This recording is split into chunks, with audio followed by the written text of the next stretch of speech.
ये कहानी है एक नए शादीशुदा जोड़े की, जहां मनीष की शादी एक बहुत ही खूबसूरत लड़की से हो जाती है। शादी के बाद दोनों की जिंदगी बहुत प्यार से गुजर रही थी।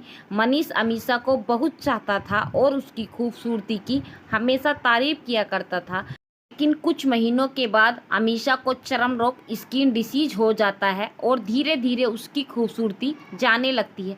खुद को इस तरह देख उसके मन में डर समाने लगा कि अगर वो बदसूरत हो गई तो मनीष उससे नफरत करने लगेगा और वह उसकी नफरत बर्दाश्त नहीं कर पाएगी। इस बीच एक दिन मनीष को किसी काम से शहर बाहर जाना पड़ा।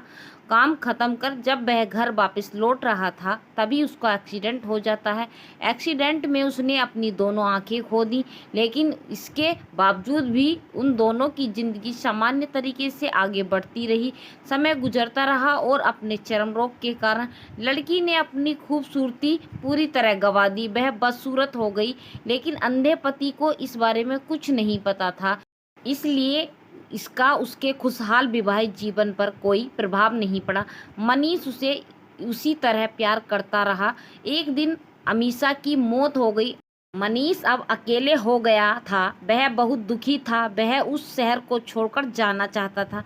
उसने अंतिम संस्कार की सारी क्रियाविधि पूरी की और शहर छोड़कर जाने लगा। तभी एक आदमी ने पीछे से उसे पुकारा और पास आकर कहा, अब तुम बिना सहारे के कैसे चल पाओगे? इतने साल तो तुम्हारी पत्नी तुम्हारी मदद किया करती थी। पर मनीष ने जवाब दिया, दोस्त मैं अंधा नहीं हूँ, मैं बस अंधा होने का नाटक कर रहा था, क्योंकि यदि मेरी पत्नी को पता चल जाता कि मैं उसकी बदसूरती देख सकता हूँ तो यह उसके रोग से ज़्यादा दर्द देता। इसीलिए मैंने इतने साल अंधे होने का दिखावा किया। वह बहुत अच्छी पत्नी थी, मैं बस उसे खुश रखना चाहता था। दोस्तों, हमें भी खुश रहने के लिए एक दूसरे की कमियों के प्रति आंखें बंद कर लेनी चाहिए और उन कमियों को नज़रअंदाज कर देना चाहिए।